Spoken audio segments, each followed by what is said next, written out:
देवों में सबसे सुंदरतम देव श्री कृष्ण से जुड़ी कई बातें अनजानी और रहस्यमयी हैं। तो चलिए इन पर प्रकाश डालते हैं।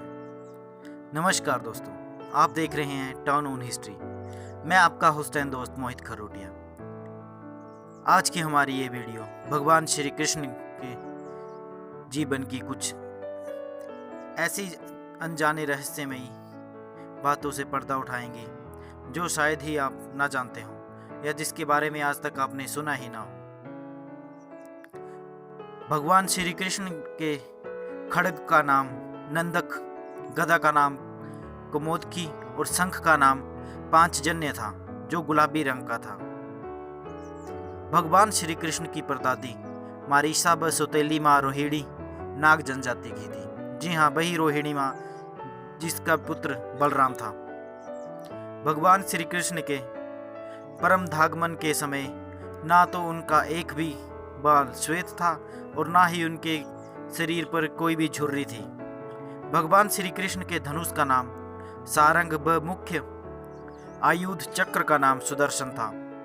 वह लौकिक, दिव्यास्त्र व देवास्त्र तीनों रूपों में कार्य कर सकता था। उसकी बराबरी के विध्वंसक केवल 2 अस्त्र और पाशुपतास्त्र थे और प्रसपास्त्र। भगवान श्री कृष्ण के धनुष का नाम सारंग व मुख्य आयुध चक्र का नाम सुदर्शन था। वह लौकिक, दिव्यास्त्र व देवास्त्र तीनों रूपों में कार्य कर सकता था। उसकी बराबरी के विध्वंसक केवल 2 अस्त्र और थे। एक था पाशुपतास्त्र तो दूसरा था प्रसपास्त्र। पाशुपतास्त्र केवल शिव, कृष्ण और अर्जुन के पास थे, जबकि प्रसपास्त्र केवल शिव, वसुगण, भीष्म और कृष्ण के पास ही थे।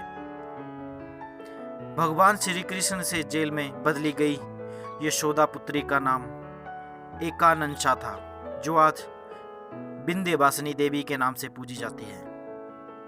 भगवान श्री कृष्ण की प्रेमिका राधा का वर्णन ना तो महापुराण में है, ना ही विष्णु पुराण और ना ही भगवत पुराण में है। जी हाँ, भगवान की प्रेमिका राधा, इनका पुराण इन तीनों पुराणों में नहीं है, बल्कि उनका उल्लेख सिर्फ ब्रह्म वैवर्त पुराण और गीत गोविंद में प्रचलित जनश्रुतियों में रहा है। भगवान श्री कृष्ण अंतिम वर्षों को छोड़कर कभी भी द्वारिका में 6 महीनों तक नहीं रहे।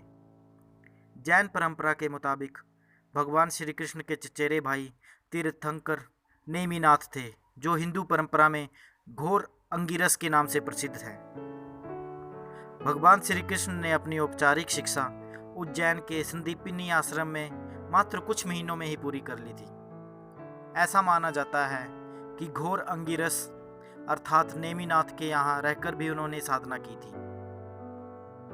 कुछ प्रचलित अनुश्रुतियों के अनुसार भगवान श्री कृष्ण ने मार्शल आर्ट का विकास ब्रज क्षेत्र के वनों में किया और डांडिया का रास भी आरंभ उन्हीं ने किया। कल्लरी पट्टू का प्रथम आचार्य कृष्ण को ही माना जाता है। इसी कारण नारायणी सेना भारत में सबसे भयंकर प्रहारक सेना थी। भगवान श्री कृष्ण के रथ का नाम जैत्र था और उनके सारथी का नाम दारुक बाहुक था। उनके घोड़ों के नाम थे शैब्य, सुग्रीव, मेघपुरुष और बलाहक। भगवान श्री कृष्ण के त्वचा का रंग मेघ श्यामल था और उनके शरीर में एक मादक ग्रंथ थी। उनके शरीर से हमेशा एक मादक गंध निकलती रहती थी। भगवान श्री कृष्ण की मांसपेशियां मृदु परंतु युद्ध के समय विस्तृत हो जाती थी, इसलिए सामान्य लड़कियों के समान दिखने वाला उनका लवणमय शरीर युद्ध के समय अत्यंत कठोर दिखाई देने लगता था। ठीक ऐसे ही लक्षण कर्ण व द्रौपदी के शरीर में भी देखने को मिलते थे। जन सामान्य में यह भी भ्रांति स्थापित है कि अर्जुन सर्वश्रेष्ठ धनुर्धर थे, परंतु वास्तव में कृष्ण इस विद्या में भी सर्वश्रेष्ठ थे। ऐसा सिद्ध हुआ मद्र राजकुमारी लक्ष्मणा के स्वयंवर में, जिसकी प्रतियोगिता द्रौपदी स्वयंवर से ही समान थी परंतु और भी कठिन थी। कर्ण व अर्जुन दोनों असफल हो गए और तब श्री कृष्ण ने लक्ष्य भेद कर लक्ष्मणा की इच्छा पूरी की, जो पहले से ही उनको अपना पति मान चुकी थी। भगवान श्री कृष्ण युद्ध में कई अभियान और युद्धों का संचालन किया था। परंतु इसमें तीन सर्वाधिक भयंकर थे। एक महाभारत, दूसरा जरासंध और कालियाबन के विरुद्ध, तीसरा नारकासुर के विरुद्ध। भगवान श्री कृष्ण ने केवल 16 वर्ष की आयु में विश्व प्रसिद्ध चाणूर और मुष्टिक जैसे मल्लों का वध किया। मथुरा में दुष्ट रज्जक के सिर को हथेली के प्रहार से ही काट दिया। भगवान श्री कृष्ण ने असम में बाणासुर के युद्ध के समय, भगवान शिव से युद्ध के समय माहेश्वर ज्वर के विरुद्ध वैष्णव ज्वर का प्रयोग कर विश्व का प्रथम जीवाणु युद्ध किया था। भगवान श्री कृष्ण ने 2 नगरों की स्थापना की या करवाई, जिनमें द्वारका जो पूर्व में कुशावती और पांडव पुत्रों के द्वारा इंद्रप्रस्थ, खांडवप्रस्थ। भगवान श्री कृष्ण ने कल्लरीपट्टू की नींव रखी, जो बाद में बोधि धर्म से होते हुए आधुनिक मार्शल आर्ट चाइना में विकसित हुई। भगवान श्री कृष्ण ने श्रीमद् भगवद गीता के रूप में आध्यात्मिकता की वैज्ञानिक व्याख्या दी, जो मानवता के लिए आशा का सबसे बड़ा संदेश थी और यही सदैव रहेगी। धन्यवाद दोस्तों, ये थे कुछ श्री कृष्ण से जीवन से जुड़े रोचक तथ्य।